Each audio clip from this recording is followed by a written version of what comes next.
guys, we are right on time. I noticed that people really liked having the background music last time. So I'm just gonna get some music going, set it up that way, and I will be right with you.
Hello, hello. Okay, we have some music going now. I don't want it to be too loud, so let me just adjust the sound.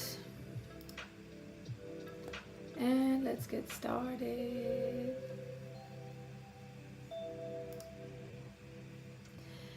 As usual, I may not always be looking into the camera. I tend to take a lot of notes. Today, I also have my diary with me because I have a couple of things that I want to read out of my diary. So I am not distracted. I just have a lot to look at. But hi, and welcome to episode 5 of Ninja Thinks No One Cares with me, Ninja. Today we're going to talk about the not so scary truth about commitment. I really hope somewhere you relate to it too. It's kind of unfortunate. I actually find it a bit sad, and somewhere my inner child is a little disappointed that I have to sit here and talk about this today. But I think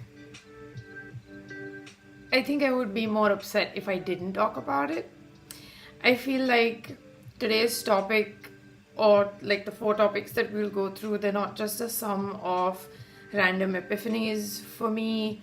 Some of my previous topics has been, some of the upcoming topics will probably be like that, but this is not. It's something I have spent years struggling to accept. I feel like people just have no idea how to commit to something. I think they want to. I think people really want to try, but they don't know how and where to put in that effort, or they don't know what true commitment really looks like. Because for whatever reason, maybe they've gone through something with people in their lives or with situations in their lives where things have become hard to trust. Maybe they haven't seen that kind of real commitment in people that are around them. Maybe something's shifted, maybe something's changed. But whatever it is, people just hear the word commitment, and without even bothering to break it down, it feels really scary to them because they think that commitment means being stuck, or not having freedom, or not being able to change the situation they're in, which is a little bit unfortunate, right? So I think at some point in our lives we've all been there where it gets a little confusing. And through this episode, I'm not going to talk about fear of commitment in just romantic relationships. First, I think I am no kind of expert in any kind of advice, but especially this kind of advice. And that's really not what I want to do here. Second, I think fear of commitment in relationships is literally like the iceberg, like the tip of the iceberg when it comes to commitment. So I just want to forget talking about other people. I want to forget talking about relationships. I don't think people are even able to commit to themselves most of the time. And that's what I find most unfortunate, because I think in so many situations, at the end of the day, you are your best friend and possibly your truest and only ally most of the time. So I really wanted to break this down today. I wanted to take time and think about this and, work hard on finding a pathway for people to find commitment. Almost like losing your phone or something valuable that someone's given you, and you'll do anything to check and, look everywhere to get it back. So today we're going to look at what true commitment actually means and how we can begin the learning that's needed for it. So our 4 topics today will be overcoming fear. That's 1. Next is picking yourself up, failure after failure. The 3rd one is turning intent into action. And the last one is setting clear goals, not bullshitting yourself, and actually giving yourself a plan to stick to test your commitment. And I've built a little bit of a framework at the end, so I'd really appreciate if you stuck around. Before we start, I need to give you 2 disclaimers. One is I'm not an expert. These things are just, they're topics that I've researched. I have done a little bit of research. I look at a lot of neuroscience, neurophysiology. I read a lot of papers from a lot of well-known doctors, psychologists, scientists.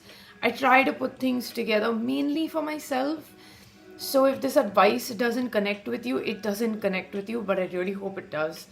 And it's not advice. I'm going to try as much as possible through these episodes not to give advice, but just tell you how I have learned to help myself and how I feel I have learned from others how they've made their lives more enriching.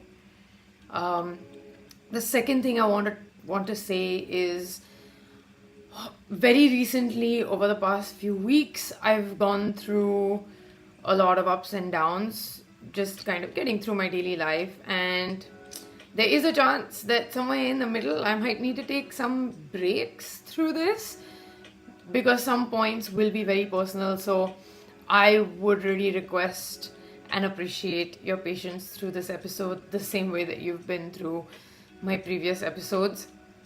If you have seen my previous episodes, thank you. It means a lot to me.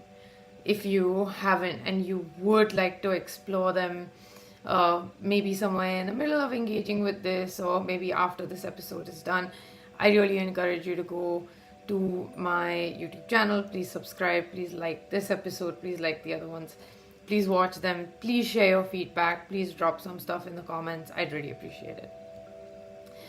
But now, without further ado, what does commitment truly mean, right? Not just in a relationship, not just for your job, not just for a health goal, but what is commitment? What do you want commitment to look like across your entire life?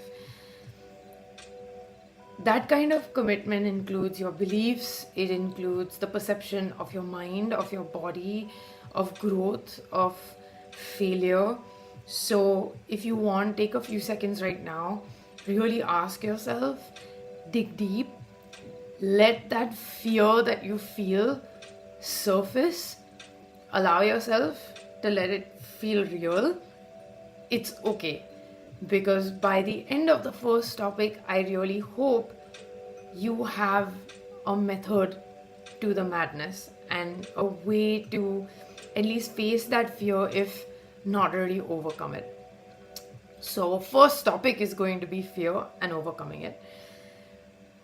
We tend to be so afraid of so many things that most of the times we hesitate to even try, or we just don't try. I really think fear kills something before something is even born. It is the end of curiosity, it is the end of openness, it is the end of many relationships, And most importantly, it's the end of your self-worth. If you're too afraid to do something for your own self, you think that you are not worth overcoming that fear. And these feelings, that fear, it's so real. It is there. Fear is not something that's made up. It is a very intuitive feeling. It's a very instinctual feeling. Fear is built to be your internal alarm bell. Enemy approaching, you either fight or you run, right? If your fear trumps your fight response, fear won't let you fight. And you won't know, if you don't fight, whether you could have ever won that battle or not. Now, fear of commitment is really weird because, yes, we also fear positive things. For some weird reason, the fear of something going well and then you have to stick to it, or you have to repeatedly do the same thing over and over again, or suddenly others' expectations of you having to repeat that thing, doing it over and over again at that high level. You have to constantly keep performing the same way over and over, and it's legitimate to be fearful of that because you think you're just going to be stuck there, right? So it also leads then in that moment to self-doubt. The fear is not of the being stuck or repeating it or the other's expectations. Deep down, it is that question of, can I do it over and over again? I don't know. I'm afraid of all this pressure from the outside because I'm not able to convince myself inside that I'm going to be able to do it. So it also leads to making assumptions about those expectations that somebody else will put on you. Because if internally you didn't have that self-doubt, if you knew you could perform that task over and over again, if you knew you could commit to it over and over again and it would be fine, I don't think you'd really care about anybody else's expectations or any kind of external pressure coming at you. And I don't think you would be afraid of having to stick to it over and over again. It's the self-doubt that is actually leading to that fear. And it's convincing. Like, I've had somebody tell me that they didn't want to help me when I was really, really sick, or talk to me when I was really, really lonely, because they were afraid that I'd keep relying on them after that, and they were afraid of being reliable. They were scared that if they made themselves available to me, if they showed me kindness once when I really needed it, that I was so spineless that I would be reaching out to them all the time, every single time, and they wouldn't be able to handle that, which is ridiculous because I had known them for a long time. It was the first time I was ever reaching out to them for anything. It was so hard for me to do, but there was nobody else around and I didn't know what else to do. And then to get a response like this just because they were afraid of being reliable was a little bit ridiculous.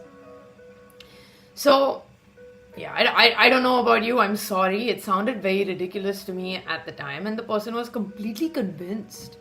Like, I had this conversation with them and they were completely convinced that behaving this way was okay, that they had the right to do it, which, yeah, you have the right to do it, but it's not nice.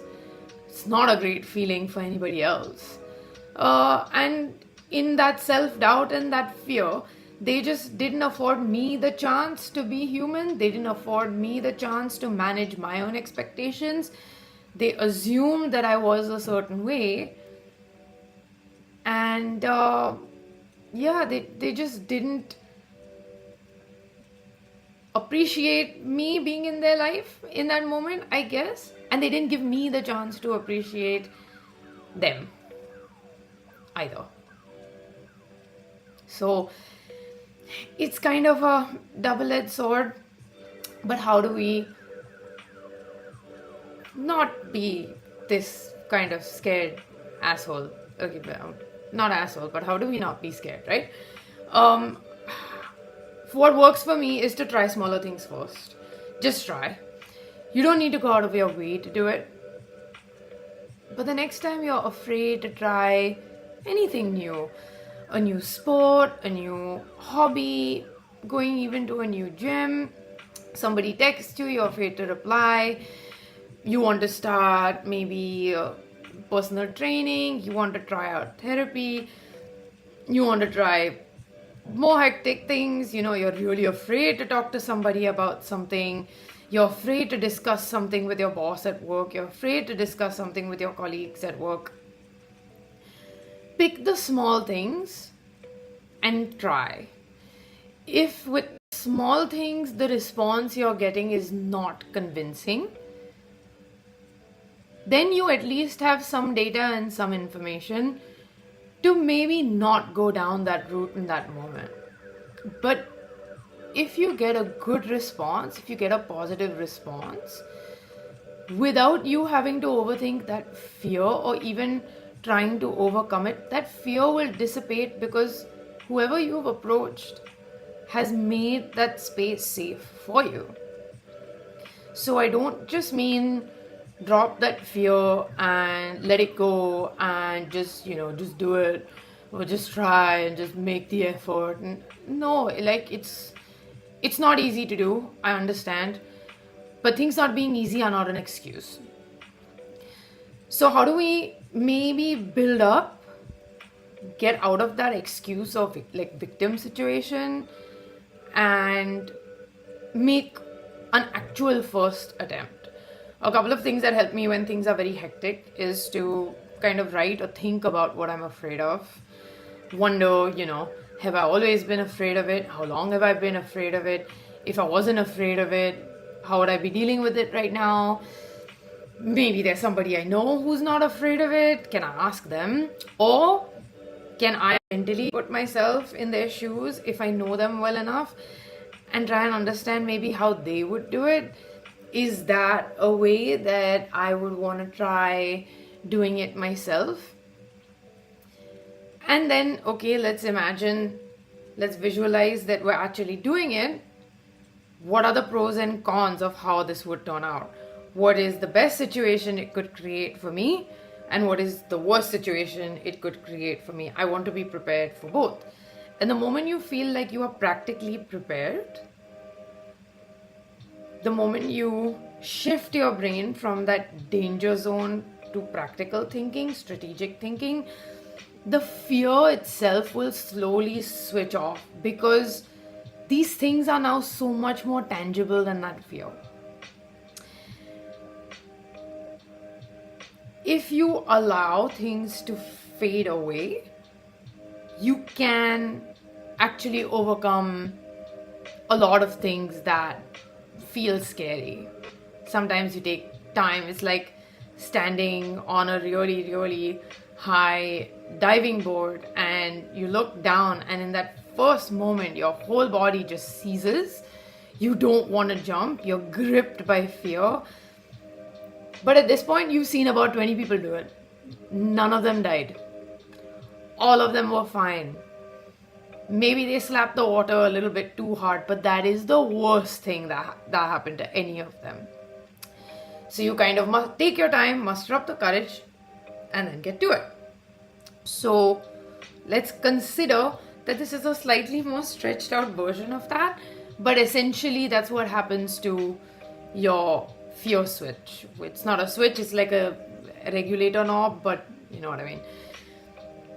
From whatever I have tried to research and read about fear and overcoming it, science actually shows that by constantly trying, at least just making the effort and performing actions that you thought were scary or you thought were impossible, you can actually train your fear. So you just keep doing the challenging things at whatever level you feel comfortable doing them, but constantly pushing inches and inches outside your comfort zone, you will get better at it. There will be a learning curve, there will be a progress chart, but you'll get there. And of course, fear of commitment, I think we all know, is a huge, there's no denying that. there's also a lot of trauma attached to it. Usually, like, there are deep rooted reasons or intense experiences that some people have had that lead to this kind of fear. Fears and phobias don't just kind of come out of nowhere. Some of them do sometimes, but things like commitment, they almost learnt fears or triggered fears. So, while yes, you can attempt to overcome them, I understand that they sit very deep under your skin. So, yes, it'll take time. But if you can reach a point where you develop your own framework and your own set of questions to ask yourself, or your own kind of method or a few steps that help you, you might be able to find your own path of overcoming it, or at least get better with it. I'm sure just trying it a couple of times, that fear won't feel as heavy as it does right now. And I mean, there's always the possibility that, you feel like none of the times that you've tried, you have succeeded, and you keep failing and you keep losing. That's honestly actually okay too. I think that's very much part of this entire cycle. I actually believe deeply that it's been a huge part of my process. The more I fail, the more chances I have had to prove to myself that I trust myself. That I am, at least, if nothing else, I will wake up and be committed to myself. It is the simple act of not letting yourself go just because you didn't win like that one boss fight, or you didn't get 100% platinum trophy through the game. I don't know. You just got wasted over and over again, never finished your mission. It's fine. Every game, and surprisingly life as well, does allow you in some shape or form to retry, respawn, get new armor, create a new loadout, buy new weapons, and go again. And this is just something that I've learned to love about like movies, books, gaming. It always teaches you what we're going to discuss in our second topic, which is picking yourself up failure after failure. Now, for me, failure is like that one true test of commitment. Without it, I don't think we'd be able to see how committed, determined, and dedicated we actually are and we're capable of being. I don't journal much. I don't do it very often. I know I should, but I don't like to. So I do it rarely, but there are two situations in which I will always try to write or express myself. One is when I'm grateful, like I'm immensely grateful about things. My immediate reaction to gratitude is wanting to express gratitude to other people, but I've noticed maybe I do it a little bit too much, and some people are not good with receiving that gratitude. They feel like it's not genuine, and I don't want anybody to feel like I'm doing it for some kind of ulterior motive.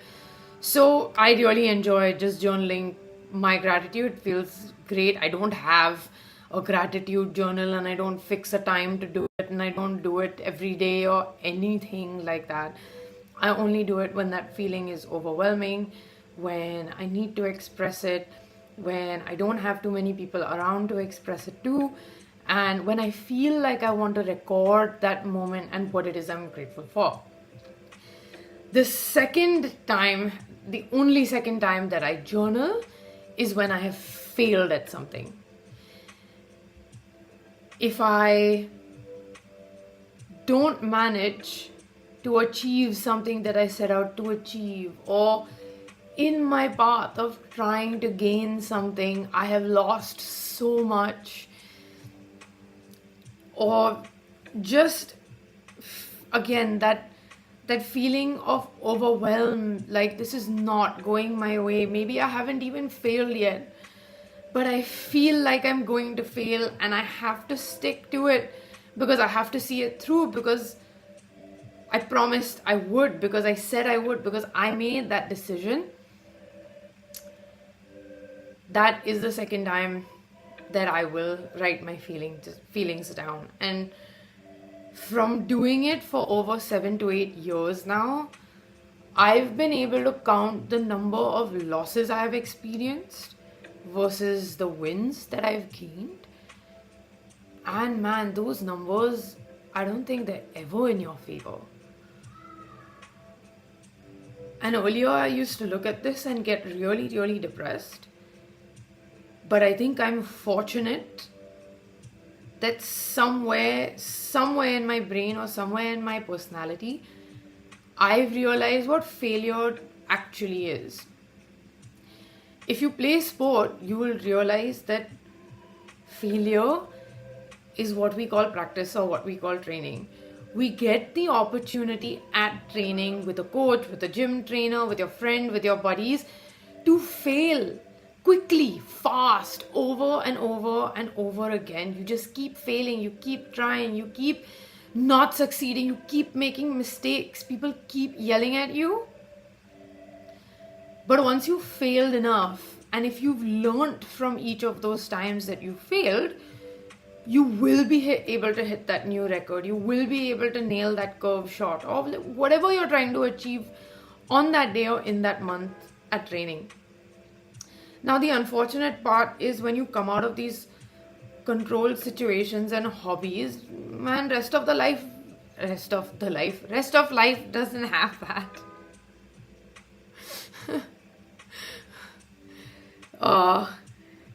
This is what I meant earlier by please be patient with me, because not only am I super anxious about doing today's episode, I'm also really tired, and like I said, this is deeply personal for me.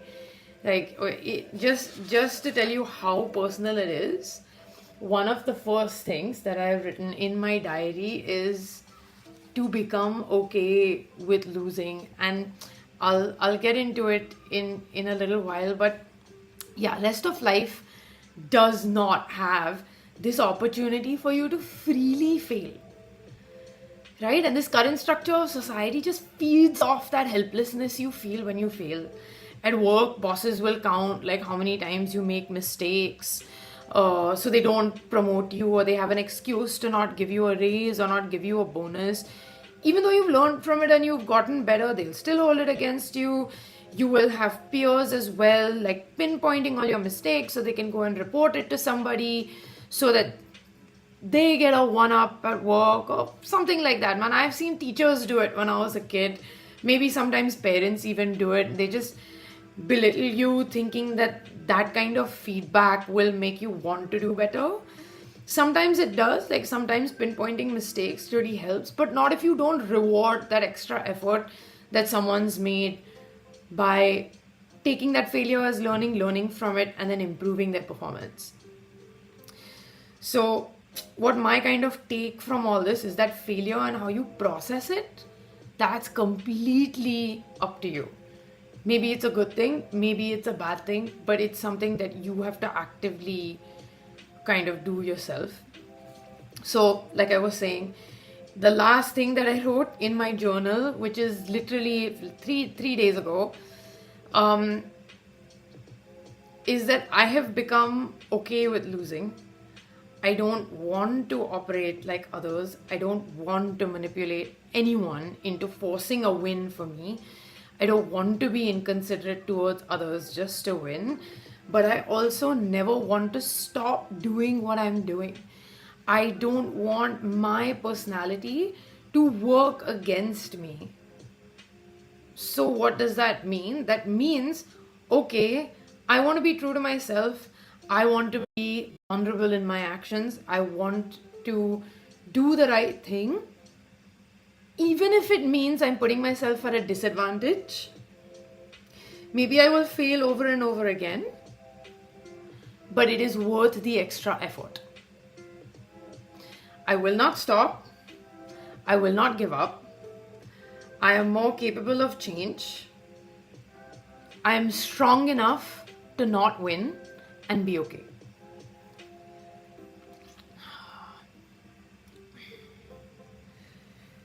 So, yeah, a little heavy. Let that just kind of wash off.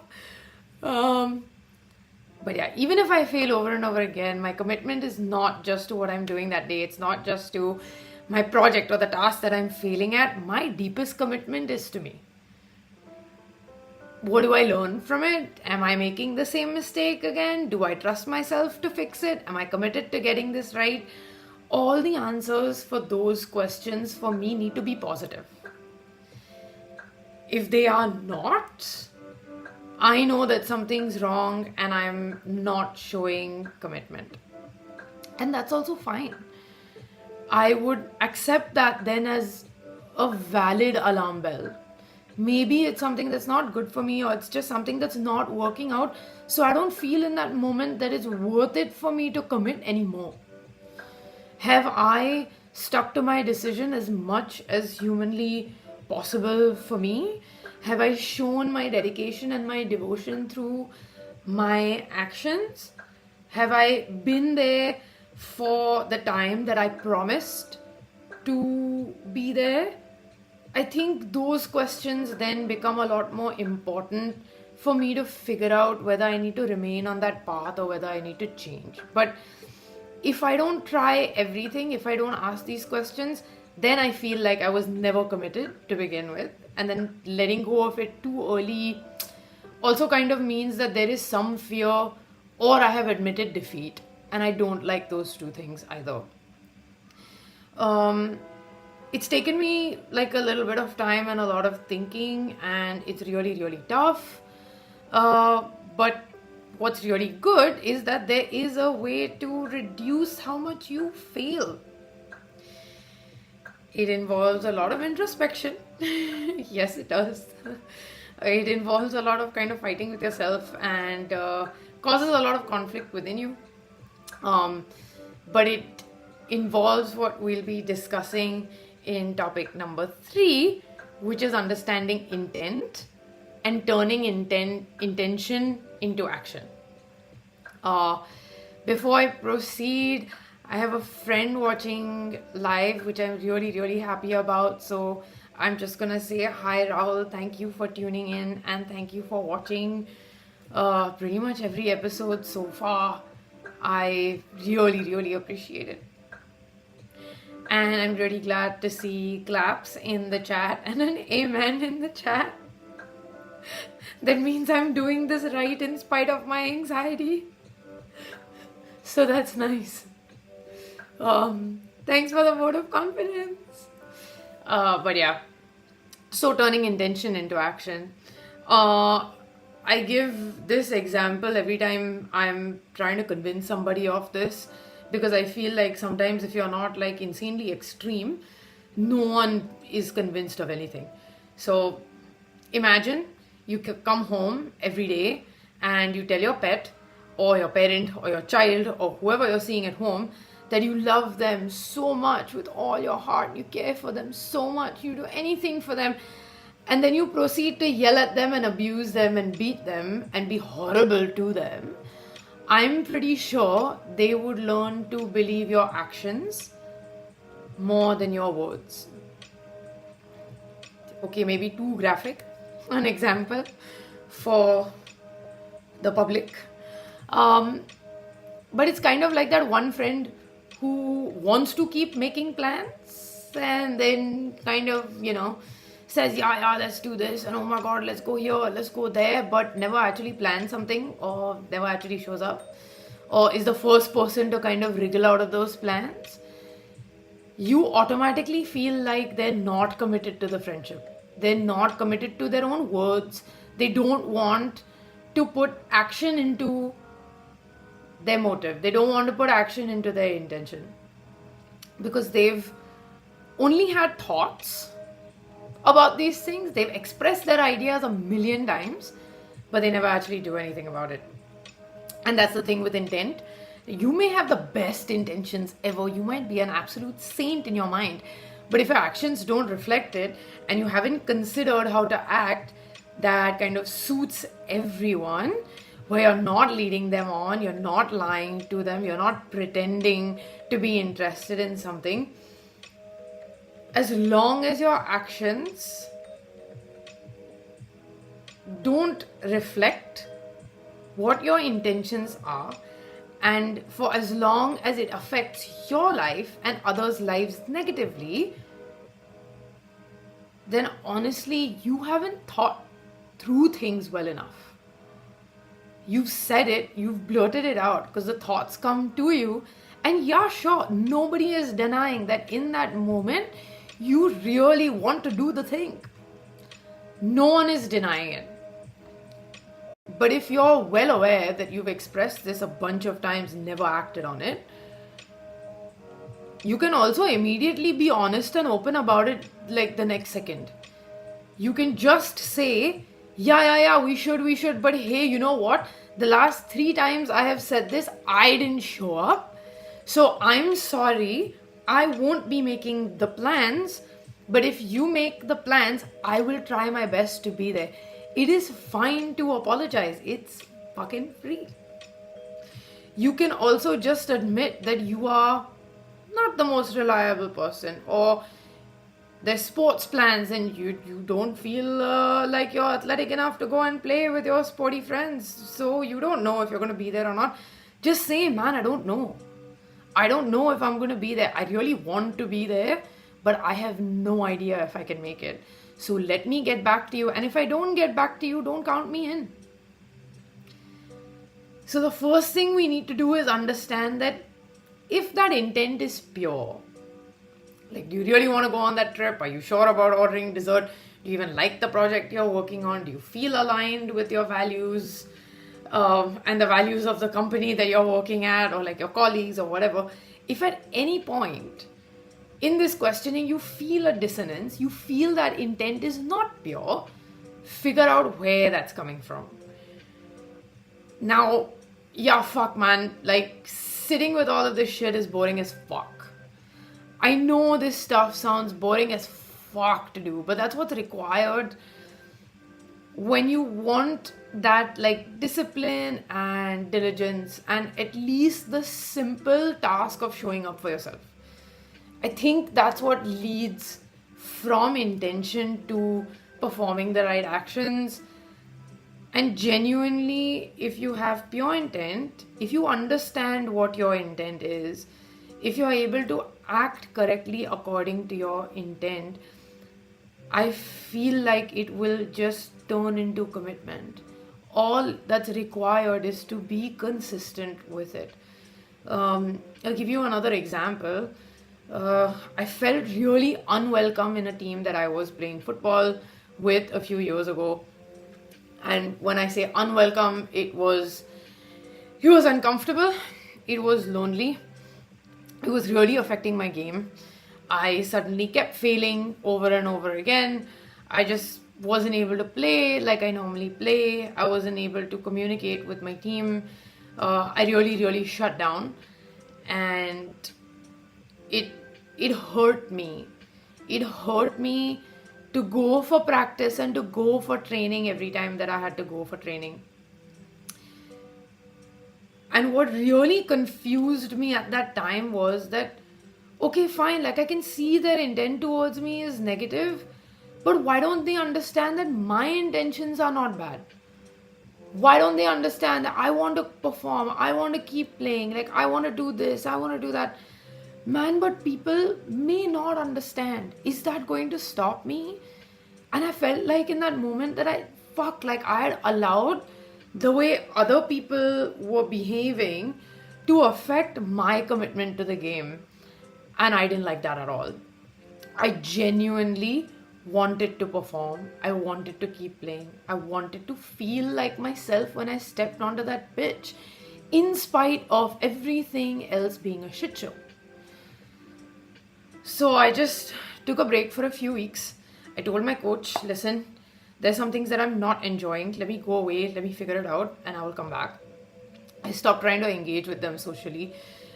I would just go for practice. Even if I did go for practice, I would go there early. I would reach before anybody else had reached. I would kit up and I would kind of get on the pitch before any of them had come there. I would finish practice. I would maybe not even say a word. Even if I didn't understand what was going on, I would just stand there and I would let them blame me and I would let them yell at me and I would leave early. And every day on my way there and on my way back, all I knew and all I needed to know was that I was there for me. I was there for my skill. I was there for my learning. I was there to figure out what the coaches were expecting of me. And all I had to do was show up consistently for myself and only look at proving to them that I'm a key asset to the team. For me, the only way to do that was to just keep going. Keep training and don't let anything destroy my decision to play with that team and my decision to be committed to myself and my sport. And immediately, my actions showed what my true intent was, because my intent was pure. So I could automatically perform the actions that I believe I should. After just 3 or 4 weeks of doing that, everything just started working out so much better. A couple of months in, we started our season, and in that season, in spite of the fact that I was their newest player, I actually ended up captaining one of our matches and playing the entire 90 minutes and not starting on the bench, not being subbed in for just 5 minutes, which is how the previous season and the previous 2 years had gone before I actually realized this for myself. Now, when I say it, it sounds magical. It was not. I cannot explain to you how many times in those years I have cried. My best friends know just how much it hurt me and how much it used to hurt me week after week after week, because it was tough. It was draining. I had to put in a lot of effort. But the thing that did come out from it is I did get a positive result. It may not have been the best result. Maybe it could have been better. Maybe I could have tried something different. But I did get some positive result. I got some reward for myself. I can't explain how much. Even today, I'm trying hard to be that person. It takes effort. It takes constant effort. But what I can tell you is, I know that if I stop now, I'm not just failing at the tasks. I'm essentially being an asshole and failing myself.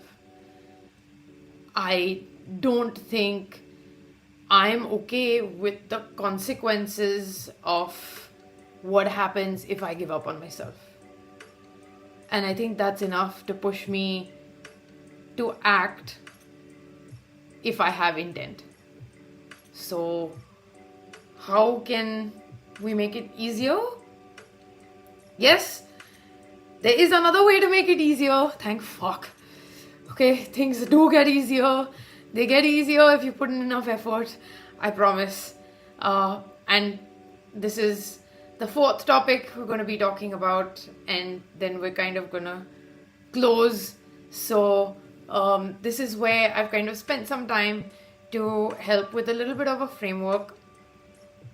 But our 4th topic is kind of the crux of tying all of this together, which is setting clear goals, not bullshitting yourself, and sticking to the plan. I know it's hard not to bullshit yourself. Trust me. Anxiety is not nice. We do end up doing it to ourselves more often than not. And unfortunately, it's very difficult to even realize that we're doing it to ourselves.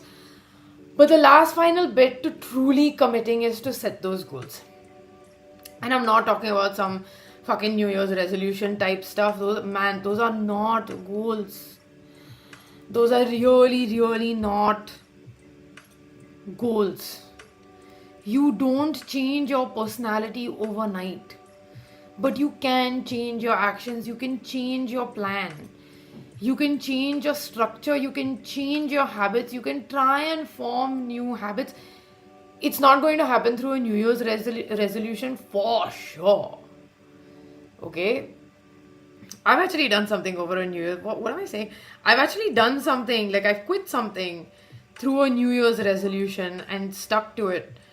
But I genuinely think I did a lot more like deep work before that, and I just picked 1st Jan as the day to do it. Because, okay, fine, whatever, let's try.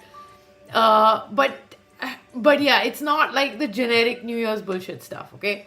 Now, take someone's help if you need it. If you're trying to set goals and you don't know how to do it, speak to your bestie, speak to a sibling who knows you like deeply, speak to your parents if you trust them. Set real life personal goals. What values do you want to embody at work? What does it mean to embody those values and principles? Is it like showing up on time? Is it going into work and making sure you write everything down during meetings so you remember better, so you keep yourself accountable, so you keep your team accountable, so you can see what responsibility looks like? You can see by writing things down if you're over promising or you're underperforming. Maybe you're creative, maybe you're an artist, so maybe over the next 6 months you want to kind of come up with 3 creative ideas per month. What is it? What do those personal goals look like to you? What are you going to work on for yourself? And the timeline can be anything you want it to be, just make it realistic. Maybe you need 6 months, maybe you need 3 years, maybe you need a decade. But figure out what it is and why you want to commit to it. I would say if you do deeply fear commitment, you should start slow. But that's me. I'm not going to give you advice. I'm just going to say that maybe small steps might be better than just, diving straight into it. But figure out what it is. Figure out how you want to do it. Maybe you want to write a book that takes about a year, maybe 2 years. You want to drop body fat, you can do that in 3 months. You can do that in 2 years if you want it to be sustainable, if you want it to be a large amount of body fat. Do you want to stick to a training plan? Do you want a new trainer? I don't know. Do you want to launch your own startup, build your own company? All those things take time. Sometimes you'll need help. Maybe you'll need a mentor, but take the time to do the deep work. Then once you've done the deep work, then once you've reached out to people, then once you've taken somebody's advice, start working backwards. Try and understand what are the big things that are involved in this, what are the smaller things within this that I want to achieve. And when you're making these notes, when you're making this plan, make sure that what you're noting down also is tangible and sensible. Sometimes some things we note down, they're things we want to work on in terms of our emotions or our personalities. We want to change something, we want to be quieter, we want to be smarter, we want to be less ignorant, we want to be more mindful, we want to be more aware. Sometimes those things may be tangible, but are they sensible?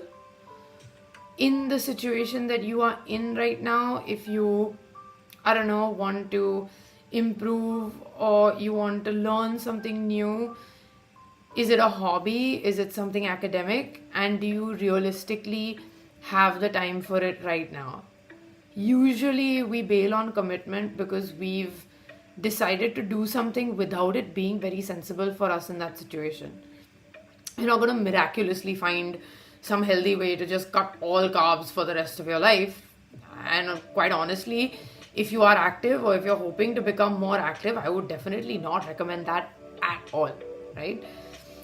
So instead of trying to do like psycho shit, maybe just remove certain things from your day, remove certain things from maybe your meals, eat less, stop drinking alcohol for a while, stop doing, excessive activity that's making you way too hungry or, is just destroying your recovery and it's not working for you. Or sometimes just have designated days to do certain things. The point is to start small, and with time, let those things cumulatively allow you to achieve the big stuff. If you really want to stay committed to something, you have to first prove to yourself that you can plan a pathway that makes sense, that is measurable, that is tangible for you, and you can stay on that path even if you kind of get lost in the middle. But the idea is to keep coming back and keep showing up and continuously completing those small tasks. And then as you do the small ones, the big ones should get easier. Now, like I said, like I'm not an expert. I just feel like this works. I have read a lot about habit forming and changing your personality, and not your core personality, but at least becoming who you think you have the potential to be. The more you try and go down that path, and the more you like knock off the small things and the easier things, the more the bigger ones seem doable. It's like progressing through anything in life, right? You learn the alphabet, then you learn the words, then you see pictures that relate to the words, and then you form the sentences. And now with the amount that I talk, I think I feel forming sentences is easy as fuck. So it gets easier. And sure, you could maybe start off and make the wrong plan. Who the fuck knows? But if you are able to get through half your plan and kind of see, oh shit, maybe that was wrong. If you're able to understand that, oh my god, okay, maybe I haven't planned this well, and you're open to admitting it, and you're open to changing it, and you're open to reaching out to other people again to get their thoughts and opinions, instead of just saying, oh fuck, I failed, oh no, I didn't do it right, oh no, I'm so wrong, and then just giving up. I think that level of acceptance, that level of being adaptable, and that level of being open to change, you've already gone one step further than most people at that point. And you've learned to become more adaptable and flexible through that situation. And trust me, that is a skill that not many people have today. It's very unfortunate. I think a lot of that skill just got lost during COVID because no one saw the merit in being flexible anymore. Some people did. I think for some people it went to the other extreme, that suddenly they just found how they truly wanted to live their life, and they became really adaptable and really flexible, and really thrived on big change. But I think most people just felt really alone and isolated, and realized that, or at least they felt like whatever effort they put into the whole world just was not giving them that same energy back, and they've just stopped being adaptable. So through all of this, a nice framework that I use to ask myself is 4 questions during times of self-doubt. One is this worth worrying about? If yes, okay, let's figure out why this is worth worrying about. Why do I think I want to keep weight on this? If no, and it doesn't affect any part of the plan, okay, not worth it, move on. Second question, is this within my control? What can I control? What part can I change? If there is something that I can do, I will do it. Let's see how the change makes things better. It might take you to unfamiliar territory, but at least you're not going around in the same loop and the same cycle and the same worry over and over again. And you're admitting to yourself that yes, even in a world where I have so little control over everything, I can at least control this. I can at least change this. It is a small change, but I will do it. It is a big change, but I'm ready to do it. It gives you an internal monologue that helps you support yourself. The third thing comes from that. What's the worst that can happen? If things go more south, what's the worst outcome? Can I handle it? Have I handled it before? Do I need some help? And can I make sure that maybe the next time I never get there? Then let's do that. And if it never reaches the worst case scenario, then that change was obviously positive, right? The fourth question, and I think this is kind of a culmination of the previous three, is this permanent? Is this situation permanent? If yes, let's learn to now accept the situation so that we can learn how to be okay sooner. We can learn how to answer the previous three questions better. If no, then how much time do I have to exist in this situation for? What can I do until then? What should be in focus for me? How can I get past it for the time that it's kind of there and in my way? Like the truck driver I was stuck behind today in the afternoon, who just like wouldn't move, and it was so frustrating, and I really wanted to go around him and I couldn't because, man, the truck was huge. But it was temporary. He took the next left turn and then I was rid of him and everything was fine. So there was no need for my road rage. So if you can build through all of this, if you can get through these questions, if you can have your own contingency for when shit hits the fan, then commitment doesn't look so scary anymore. It will just be like your usual daily list of things to get through, right? So to wrap up, what does commitment truly mean? Unlike me, commitment is not loud. It's not romantic. It does not come from motivation. It does not come from talent. It does not come from luck. It does not come from skill. It does not come from love or faith or belief or anything like that. Commitment comes from facing your fears. Commitment comes from failing fast, failing constantly, but still showing up. Commitment comes from acting consistently, continuously, and with intent. And commitment comes from defining your directions, defining your goals, defining your path, defining what your life looks like and what you want it to look like and what it truly means to you. Commitment comes from a very deep honesty with yourself, with your tasks, with the people around you. And more important than honesty, more important than anything else, is that commitment comes from honor. Honor of your word, honoring your own life, honoring your own path, and honoring someone else's life, their path, their reasons for existing, their reasons for their actions.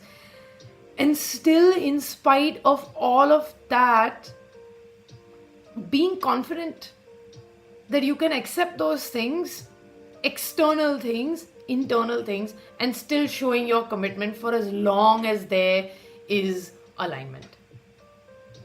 For me, honesty and honor might be the two deepest values that I hold that shape my principles with everything that I do, whether it's work, whether it's people, whether it's me just alone, whether I'm gaming, whether I'm doing these episodes. They shape a lot of what I very, very deeply believe and what I stick to day in and day out. If you have something like that, please share it with me. I would love to know what shapes your values, what your principles are, what helps you commit to things, what destroys commitment for you, what destroys the desire to commit for you. What is it that might help you move past the fear. Maybe it's something that I didn't talk about. Maybe it's something that I haven't even read about or realized. Drop it in the comments. Drop it in the chat box. I know today wasn't a really fun one, but I do hope that it helped you. I hope you gained something from it, and I hope you find that willingness to commit somewhere deep down in your soul. I hope that unlike me, you still have a soul and a heart, and it's not jaded and withered away. But if it has, we should be best friends. So drop a comment anyway. And that's it for today. Thank you, Rahul, for tuning in. I really appreciate it. Thank you, Rawat, for tuning in. I just saw your comment. I really appreciate whoever's come to watch the episode live. I really appreciate everyone who watches it recorded as well. And that's it. We are done for today. Thanks again, and I'll see you soon.